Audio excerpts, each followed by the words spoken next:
alẹ́ rẹbẹ tèní ó gàǹgàtúà. Alẹ́ rẹbẹ tèní tá a máa fi wọnú ẹ̀. Èèyàn kan ló mú ẹ̀sùn ìyàwó rẹ̀ wá.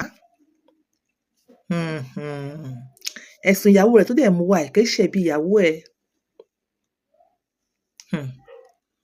Obìnrin tó ń fa kànga, obìnrin tó ń gúnyán, obìnrin tó ń ro àmàlà, obìnrin tó ń ṣe àwọn tedious work nínú ilé. Tí ọwọ́ rẹ̀ bá tiẹ̀ soft tẹ́lẹ̀, ọwọ́ rẹ̀ máa padà wá strong.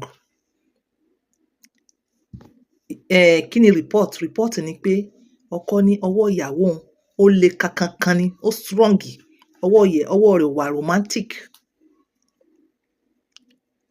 Ẹ̀yin tí tèmi, bóyá ẹ ti gbọ́ rí pé àwọn ọkùnrin míì kì í ṣe nítorí ọyàn o, kì í ṣe nítorí ìdí o. Àwọn ọkùnrin míì wọ́n lè kú lórí àtẹ́lẹwọ́ tó succulent, àtẹ́lẹwọ́ tó juicy, àtẹ́lẹwọ́ tó ń dripping. Ẹ̀yin kan, ẹ mọ̀ bí wọ́n ṣe convert ẹ̀. Wọ́n lè convert ẹ̀. So fún ìwọ tó mọ̀ pé ẹni sọ̀rọ̀, fún ìwọ tó mọ̀ pé àtẹ́lẹwọ́ rẹ ó strong, wá softener, moisturizer kó máa fi pa ọwọ́ rẹ. Ara one of the best softener, coconut oil àti aloe vera máa fi pa ọwọ́ ẹ̀. Àbí any moisturizer tó bá mọ̀ pé òun lò tó ń soften rẹ̀ máa fi pa ọwọ́ ẹ̀. O lè ṣe mixture aloe vera, coconut oil àti Vaseline kó máa fi moisturize ọwọ́ ẹ̀. You understand? Then máa massage ọwọ́ ẹ̀ náà. Máa massage ọwọ́ ẹ̀. Ó máa soft. Àwọn míì born like that ni ọwọ́ wọn dripping. But tó bá máa fi tó time kan ó lè strong torí iṣẹ́ ilé. So ìwọ ọkọ, má blame ìyàwó ẹ̀ much. Tí iṣẹ́ tí ìyàwó ẹ̀ bá ń ṣe tó bá pọ̀ jù, ràn lọ́wọ́. Ẹ máa ran ara yín lọ́wọ́. Obìnrin tó fa kànga rí nílé wọn, ó dọ́dọ̀ rẹ̀ ó fa kànga. What happens to pumping machine? What happens to pumping machine? Iyán gúngún, àwọn technology wọ́n ti sọ ayé dẹ̀rọ̀. Pando wà, pando machine tẹ́ máa fi machine sí pando. Àbí kẹ́ lọ wá èlùbọ́ pando. Kò í ṣe gbogbo ìgbà náà. Àwọn ọkùnrin kan wà, àárọ̀ wọn ó jẹyán, ọ̀sán wọn ó jẹyán. Ìyàwó ẹ̀ náà ló máa gún. Ṣé ojoojúmọ́ ẹ wá máa fi ojoojúmọ́ jẹyán bí? Ẹ máa gbà sí fúnra yín. Tó bá tó àsìkò, obìnrin is not in your home láti suffer. She's not your slave. Àwọn obìnrin míì ló gúnyán, ló ṣe àmàlà, wọ́n ó sebẹ̀, wọ́n ó fọṣọ, wọ́n ó pọnmọ, wọ́n ó lóyún, like seriously. Àwọn obìnrin náà complain pé àwọn tire. Ibi tí mò ń lọ kọ́ yẹn léni. So ṣe ìtọ́jú ọwọ́ ẹ. Kí ni mo sọ? Aloe vera, coconut oil àti Vaseline. Mix wọn papọ̀ kó máa fi rub ọwọ́ rẹ, kó massage ẹ̀. So kí ni wàá ṣe? Wàá wá irú àwọn plastic spoon yẹn, wàá máa fi ṣeré ńgbà míì. Kọ́wọ́ rẹ lè bá soften. Tó bá ti fi kíní yẹn rá tán, wàá máa fọwọ́ kíní yẹn, wàá máa fi ṣeré. Tó bá wá di ìbálòpọ̀, ibi alẹ́ rẹbẹ yẹn lélẹ̀. Nígbà ìbálòpọ̀, ẹ̀yin kan, nǹkan tí wọ́n fi ń gba ọkọ yín ta ó ti pọ̀ jù. Ẹ mọ̀ pa ẹ̀. Tó bá di ìgbà ìbálòpọ̀, wàá sọ èdè ìbálòpọ̀ sí ọwọ́ ẹ̀. Meanwhile, o ti treat ẹ̀, o ti wà soft. Obìnrin nìkan kọ́ o. Àtẹ̀yìn ọkùnrin náà, ọwọ́ àwọn ọkùnrin mìíràn bí caterpillar. Bí caterpillar. Ẹ treat ọwọ́ yín, ẹ moisturize, ẹ jẹ́ kó soften fún ìbálòpọ̀ ọkọ-láya. Ẹ má jẹ́ kí wọ́n fi nǹkan kékeré kí wọ́n fi gbé yín lómi ọbẹ̀ lọ́ńtà. Nígbà ìbálòpọ̀, ẹ wá sọ language ìbálòpọ̀ sí ọwọ́ yín. Torí gbogbo bó ṣe ń feel yẹn, gbogbo bó ṣe ń feel sexually yẹn, wàá transport part of it sí ọwọ́ rẹ̀. Ṣẹ́yìn kan mọ̀ nǹkan tá à ń pè ní feather touch. Wàá communicate language ìbálòpọ̀, wàá wá sọ di feather touch. Sórí ọwọ́ rẹ máa bẹ́ẹ̀ speak romance. Sórí ìbálòpọ̀ ó mọ dripping lọ́wọ́ rẹ ni. Tí ọkọ rẹ bá lie down àbí ìyàwó rẹ bá tiẹ̀ lie down tó fẹ́ ṣe, communicate language ìbálòpọ̀ sí ọwọ́ ẹ̀. jẹ́ kí nǹkan tó ń feel yẹn máa bẹ̀rẹ̀ sí ní feel ẹ̀ lọ́wọ́. Like seriously, there's a way tó wàá transport brain ẹ̀ tó máa fi rí bẹ́ẹ̀. Don't you know? Ẹ kọ́ṣẹ́ ẹ sì sanwó. Ọwọ́ rẹ ó wà soft. Gbogbo bó ṣe ń feel yẹn, á wá jẹ́ kọ́wọ́ rẹ succulent.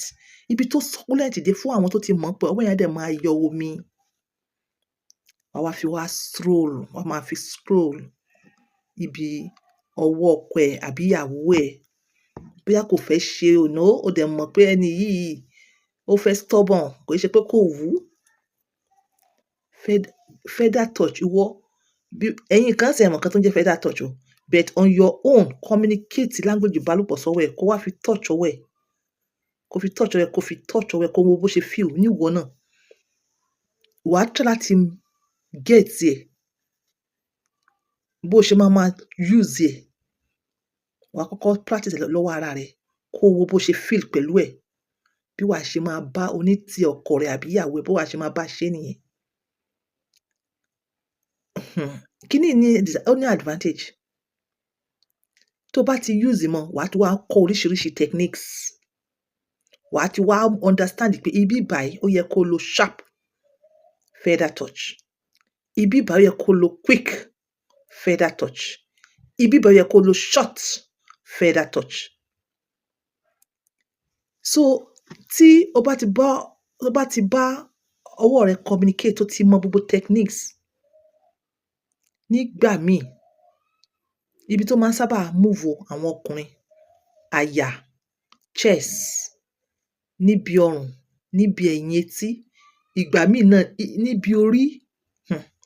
Ó mọ nǹkan tó ń ṣe yẹn ni. Tó bá ti ń ṣe bẹ́ẹ̀, ó ń jí gbogbo àwọn nerves, and at the same time gbogbo àwọn nerves ending tó máa ń trigger sensitivities ara èèyàn.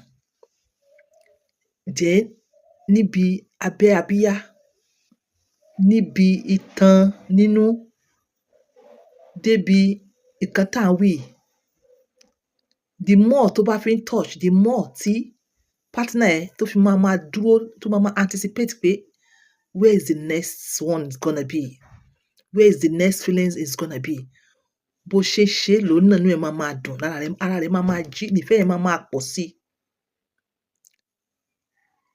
Ìgbà míì tí mo sọ pé quick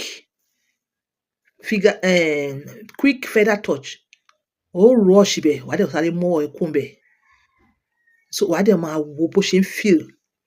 Bí ọkọ rẹ àbí ìyàwó rẹ bá ṣe feel pẹ̀lú touch àárín yẹn, ni wàá ṣe mọ̀ bóyá wàá padà wá síbẹ̀ yẹn ní sharp feather touch, or slowly feather touch, or quick feather touch, or sharp one.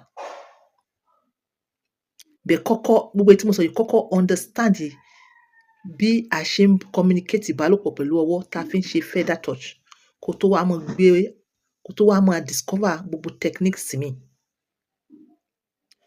Irú kíní yìí ó máa ń jẹ́ kí ọkọ àti ìyàwó kí wọ́n nífẹ̀ẹ́ ara wọn.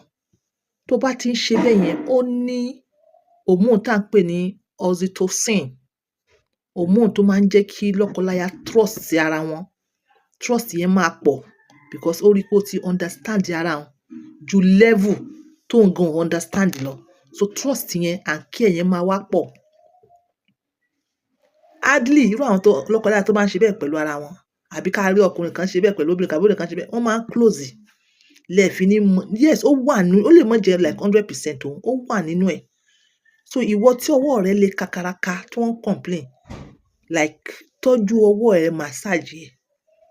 Yeah, ẹ lè gbọ́wọ́ yín gan lọ sí massage ní àwọn tó máa ń ṣe physiotherapist massage yẹn, kí wọ́n bá yín sọ di soft hands.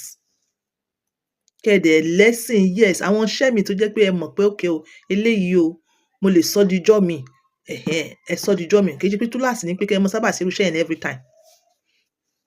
So à ń fọwọ́ náà, a fi ń get ara wa arouse. A lè fi ọwọ́, a lè fi seduce partner wa. Tó jẹ́ pé nǹkan mi tó fẹ́ ṣe, ó máa ṣe ní rush. Báwo lọ́wọ́ tiẹ̀ ṣe rí? Báwo lọ́wọ́ tiẹ̀ ṣe rí? Yes. So ọwọ́ rẹ ṣe kakaraka. Àwọn nǹkan tí mo ní kí ẹ lọ combine níwájú tí mo sọ yẹn, ẹ lọ combine ẹ̀. Kó dẹ̀ mọ́ fọwọ́ rẹ, kó máa ṣe massaging. Tó bá tẹ̀lé gbé ọwọ́ rẹ lọ sọ́dọ̀ àwọn physiotherapist, wọ́n bẹ̀ soften ẹ̀ fún ẹ. Àbáwọn massaging homes yẹn, ìwọ náà lè ṣe. Tó bá ti fi kíní yẹn rub ọwọ́ rẹ, mú like plastic, kó máa fi massage ẹ̀. Ọwọ́ tó lè yẹn máa soft. So alẹ́ rẹpẹtẹ ní òun ni a lè fi ọwọ́ wa a lè fi ṣe ìbálòpọ̀. Àwọn ibi tí àwọn ọkùnrin míì gbádùn kíní dé, ọwọ́ yẹn lásán ó máa jẹ́ kí wọ́n dà ní. Bákan náà, a ní sọ eléyìí lénìí. Ǹjẹ́ ìwọ mọ bí wọ́n ṣe ń lo toes?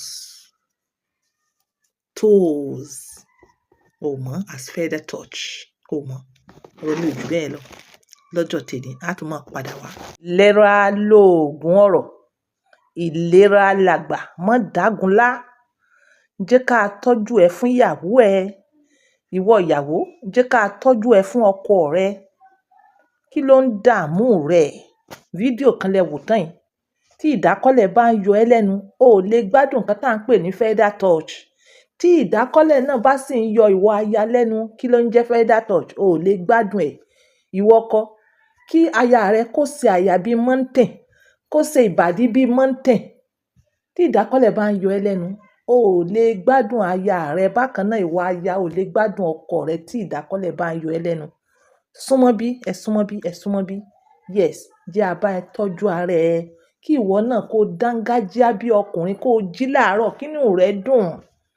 Yes, lórí WhatsApp number tó máa wà lórí comment, òun ni kẹ́ WhatsApp mi sí o. Ẹ lè fún mi ní voice, ẹ dẹ̀ lè fún mi ní text message. Màá mọ̀ retí yín. Ìlera làgbà. Ìlera lowó. Ìlera ni ẹ̀mí gúngùn. Má dágunlá.